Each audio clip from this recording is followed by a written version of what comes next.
And it's got, you've got all your watches, and you've got your media window, and this thing over here is all the events that happen. In this case, it's an ASP.NET application, right? So you've got all the events that took place.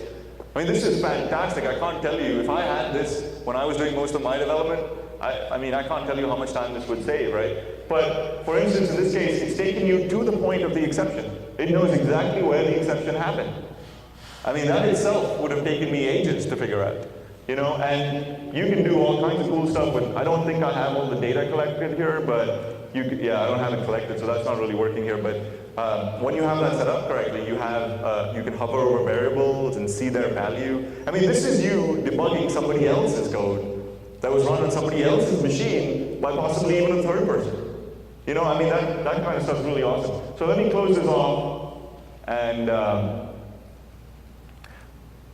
here, pretty simple mistake, right? I mean, I've got both my airports that say airport from. It's just a really common error. You copy paste it. I'm lazy. Some of you guys might be lazy as well.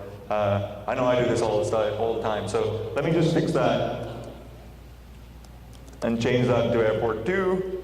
Save that off. Come on, Hyper-V. I'm going to build that.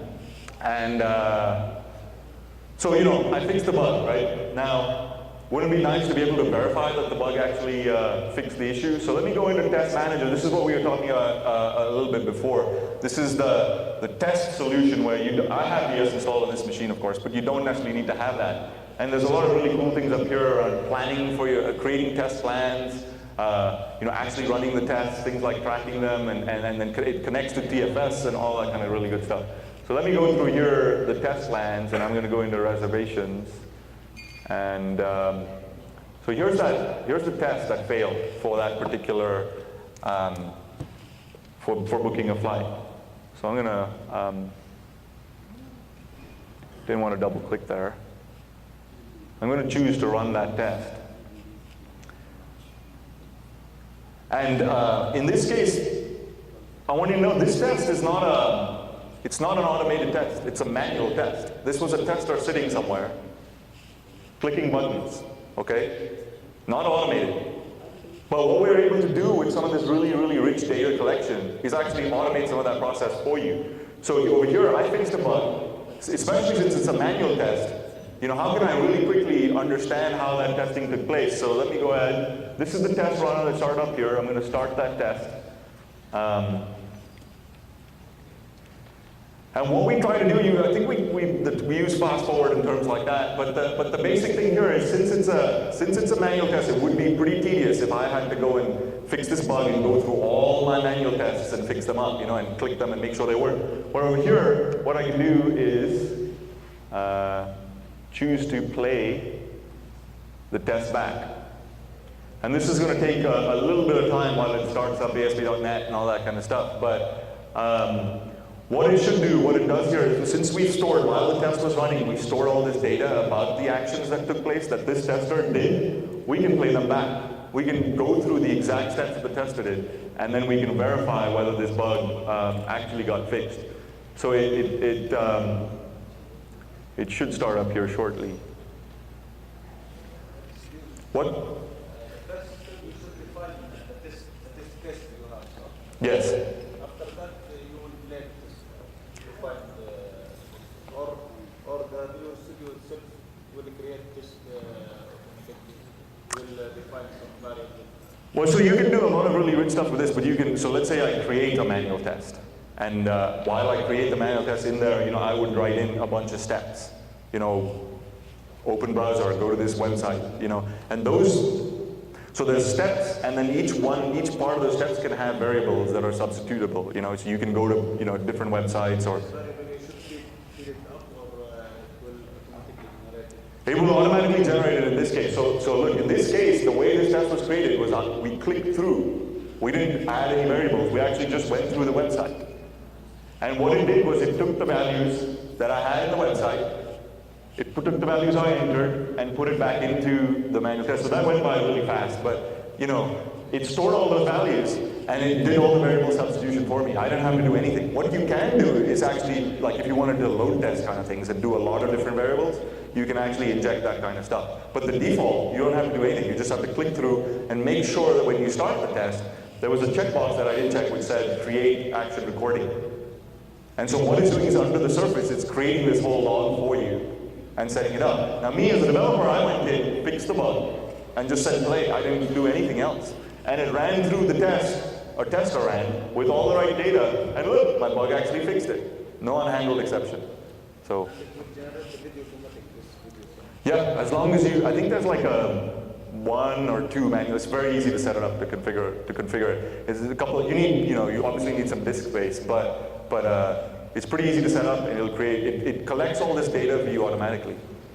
That's really, these questions are great because that's really important. A whole bunch of why we create these bugs that are actionable is because of all this data we're collecting. So this action log, the video, and there's other kind of, this whole data collection part of the test framework is extensible. So you may have something specific to your environment that you want to store, that you want to create, and that stuff's really easy to do.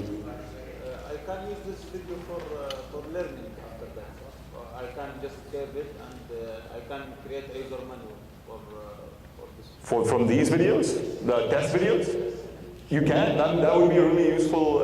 I'm sure. I don't think we meant it as that, but it's great. Go by all means. Because we have now we use some tool to create a user manual, but